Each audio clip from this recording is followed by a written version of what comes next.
L'amitié est vraie ou pas? L'amitié peut-elle résister au pouvoir? L'amitié peut-elle résister à l'argent? L'amitié peut-elle résister au changement climatique des saisons de la vie? L'amitié est-elle permanente? Point d'interrogation.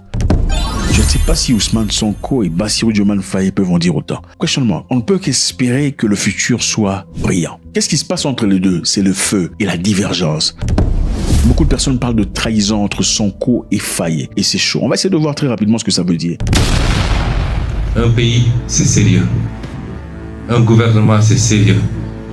J'ai l'impression que le président Bassirou Diomaye Faye ne sait pas ce que c'est un gouvernement. Et vous êtes allé prendre un premier ministre qui n'a rien à voir avec notre combat.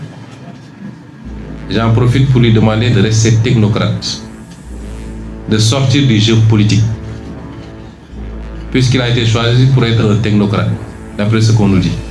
Il n'a qu'à s'en limiter à ça, parce que je sais beaucoup de choses sur ce qui se passe et ce qu'il fait. Par courtoisie, j'ai été très courtois avec lui jusqu'à présent. Il ne faut pas qu'il nous provoque. Monsieur le Premier ministre Al-Amin Lo, restez à votre place. Le champ politique n'est pas le vôtre.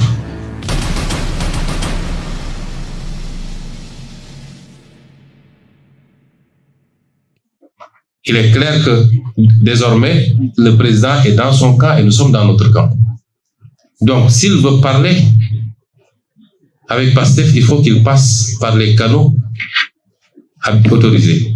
Pastef est un parti organisé, structuré, avec un bureau politique, un président, un secrétaire général, un COMEX, un conseil national, des structures de base.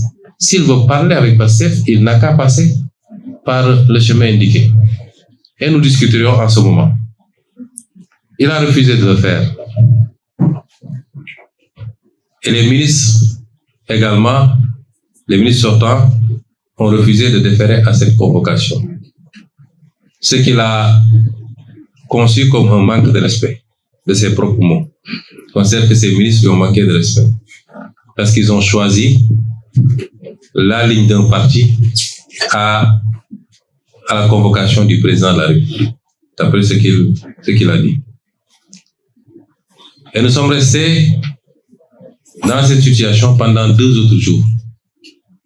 Et c'est moi qui ai pris l'initiative de l'appeler. Je l'ai appelé et je lui ai dit, vous connaissez bien le parti Pastef, vous savez comment ça fonctionne, vous y étiez.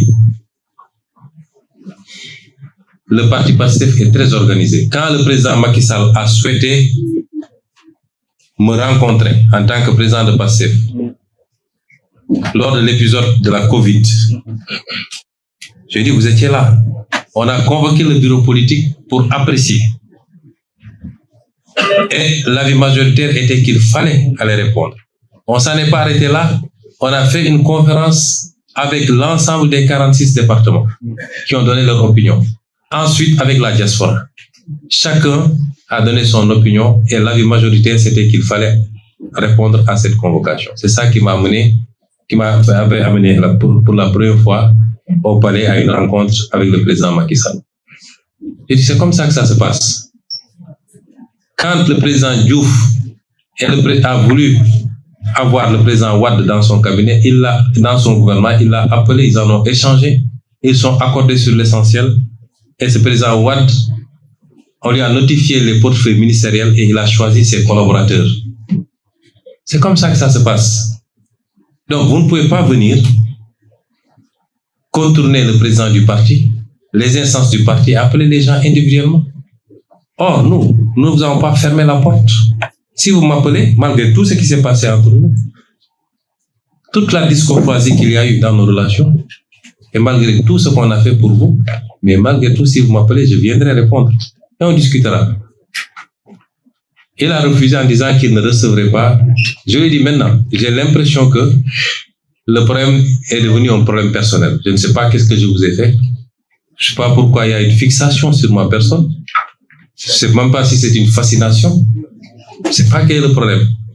Mais je m'écarte et je désigne 4 membres du parti qui sont tous des caciques de ce parti et qui ont tous une relation particulière avec toi.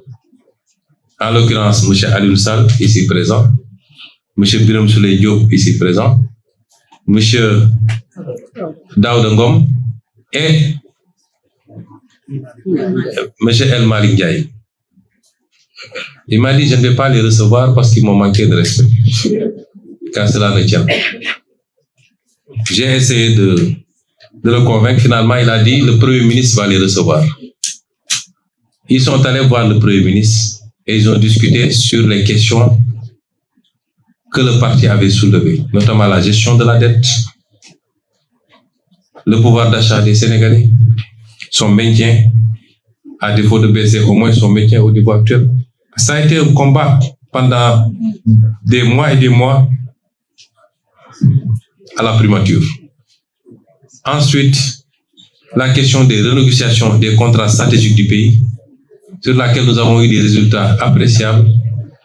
Et enfin, la question de la justice et la reddition des comptes, qu'on avait promis aux Sénégalais, mais qui est totalement sabotée depuis qu'on est là. Et sabotée de l'intérieur. Ce qui fait qu'en 2 ans, il n'y a rien qui a été fait au niveau de ces dossiers, rien de consistant en tout cas. Il dit, ces questions, c'est des préoccupations du parti. On a discuté, il a pris l'engagement en disant il m'a avoué qu'il n'avait pris aucun engagement, lui et son ministère des Finances, vis-à-vis du FMI, allant dans le sens de restructuration de la dette, qu'ils ont maintenu la même position et qu'ils travaillaient sur une solution différente, notamment de garantie. D'accord.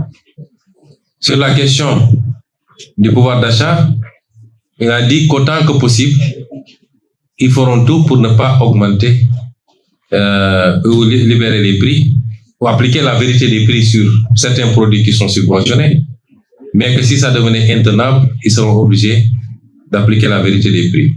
De la même manière, la dette, si la situation devenait intenable, ils seraient obligés d'accepter la restructuration.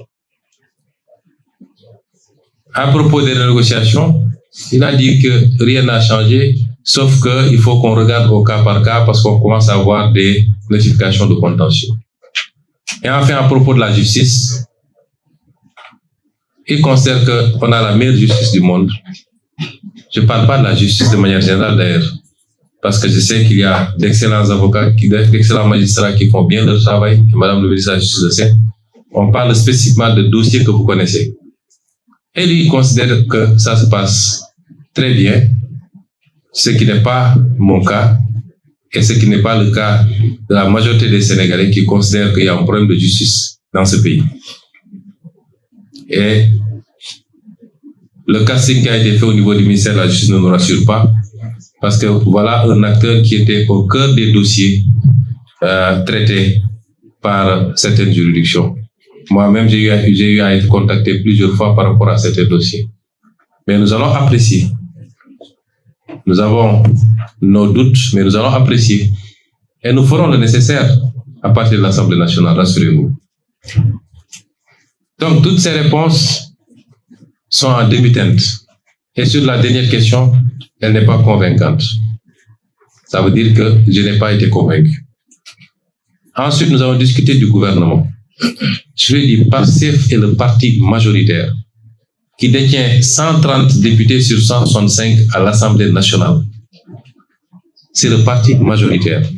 En démocratie, si les choses se passaient normalement, si vous avez un problème avec le Premier ministre, si c'est le Premier ministre lui-même qui vous pose problème, vous demandez au parti majoritaire de désigner un autre Premier ministre et de former un gouvernement.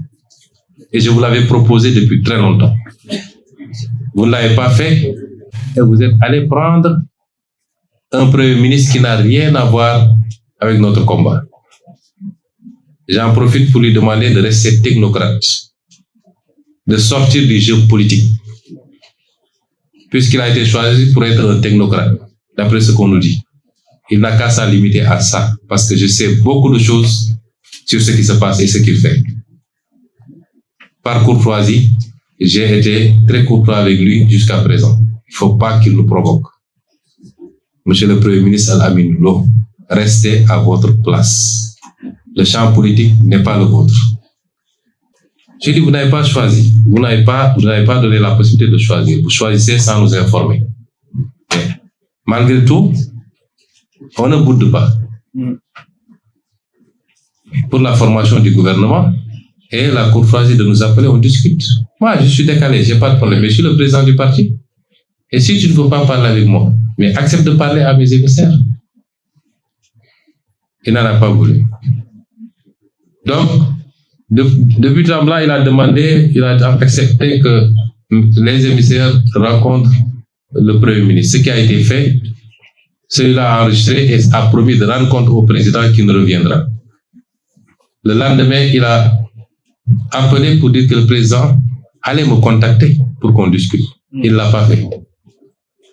2 jours, 3 jours, 4 jours, jusqu'à hier, avant-hier nuit, il m'a envoyé un message vers 23h pour me demander de passer au palais. Ce que je ne pouvais pas faire. Et on s'était donné rendez-vous le lendemain, c'est-à-dire hier matin à 8h. Je me suis rendu, nous avons discuté de toutes les questions que j'ai soulevées. Il a donné les réponses que je vous ai dites. Mais ensuite, on a discuté de la formation du gouvernement.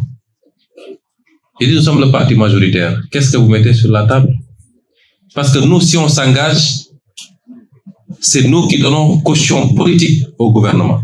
Parce que je ne vois pas de formation politique digne de ce nom capable aujourd'hui d'assumer la place de Pastef. Et on ne peut pas former un gouvernement, gérer un exécutif sans une assise politique sérieuse. Ça n'existe dans aucun pays du monde. Ce qui se passe est inédit.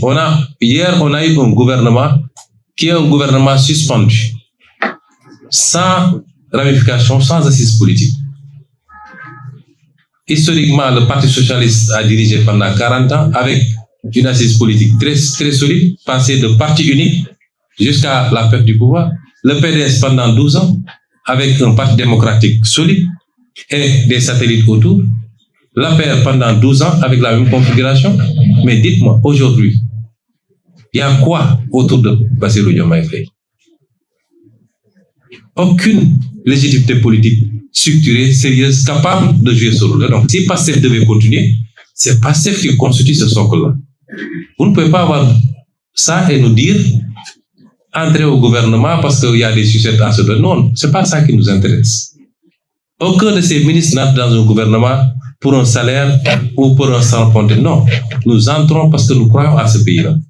Nous entrons parce que nous sommes des patriotes. Nous avons des compétences, nous avons une vision, un programme. Et nous voulons l'exécuter. J'ai dit d'accord, mettons les choses sur la table. Même ça, il n'a pas été en mesure de me le dire. C'est moi finalement qui lui ai dit, si j'en déduis, si j'analyse un peu les convocations que vous aviez faites, si je retiens, j'analyse les convocations que vous avez faites le premier jour, vous avez convoqué 7 ministres de Pastef. J'ai déduit que c'est ces 7-là que vous vouliez nommer en réalité. C'est là où il a finalement avoué qu'il voulait proposer 7 portefeuilles sur un gouvernement de 30 ministres avec 0 portefeuille de souveraineté à Pastef. Et parmi ces 7-là, il y en avait 3 que nous ne considérions plus être des représentants de Pastef. Parce qu'ils ont outrepassé les consignes du parti pour aller répondre individuellement. Notamment le ministre Bala Moussa Fofana, le ministre Si, comment ça s'appelle? Ibrahim Si. C'est bizarre, j'ai jamais pu retenir son nom, son prénom d'ailleurs. Ibrahim Si, le ministre Yankouba Diémé. Je lui ai dit, si on devait s'accorder, même ces 3-là ne sont pas des ministres de Pastef. Et si je les enlève des 7, ça veut dire que vous nous proposez 4 postes ministériels sur 30 et aucun portefeuille d'État pour un parti majoritaire. Comment vous pouvez envisager ça? Bon, de fil en aiguille, il m'a dit, bon, je peux aller jusqu'à 8. J'ai dit, monsieur le président, nous ne demandons pas des postes ministériels.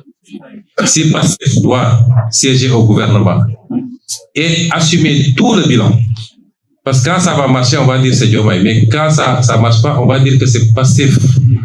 C'est comme ça que ça marche dans ce pays. Nous, on n'a rien à gagner à entrer dans ce gouvernement. Nous avons fait 2 ans à la primature avec un gouvernement majoritairement Pastef notre bilan est largement positif. Nous avons bloqué les prix, nous les avons baissés, nous avons renégocié les contrats, nous avons révélé la dette cachée, nous avons respecté toutes les échéances de la dette, nous avons tenu tous les engagements de l'État, nous avons réussi les grands programmes sur les campagnes agricoles. Notre bilan est positif. Nonobstant l'héritage très difficile avec cette dette cachée, nous ne gagnons rien aujourd'hui à entrer dans le gouvernement. Si on y entre, c'est par patriotisme. Nous avons beaucoup à perdre en entrant dans ce gouvernement, avec un président dont nous ne savons plus l'orientation. À partir de ce moment, Pastef n'entrera pas dans un gouvernement où il ne peut pas avoir au moins la moitié des portefeuilles ministériels, avec des portefeuilles de souveraineté, avec une continuité à l'Assemblée nationale, et nous allons vous accompagner. Il est resté figé dans ses positions. Je dis d'accord, je vais rendre compte. J'ai rendu compte à l'ensemble des ministres qui ont rejeté et l'ensemble des autres membres du parti qui ont rejeté totalement, massivement et sans exception. Et c'est pourquoi, ensuite, je l'ai appelé pour lui notifier la décision du parti de ne pas rejoindre un gouvernement dans ces conditions. Je sais que l'accouchement a été très difficile. La formation du gouvernement a été très, très, très, très délicate. Jusqu'à la dernière minute, on appelait à gauche, à droite, sans avoir eu le temps de contrôler même les profils pour proposer des portefeuilles ministériels à gauche, à droite. Un pays, c'est sérieux. Un gouvernement, c'est sérieux. J'ai l'impression que le président Bassirou Diomaye Faye ne sait pas ce que c'est un gouvernement. Abonnez-vous.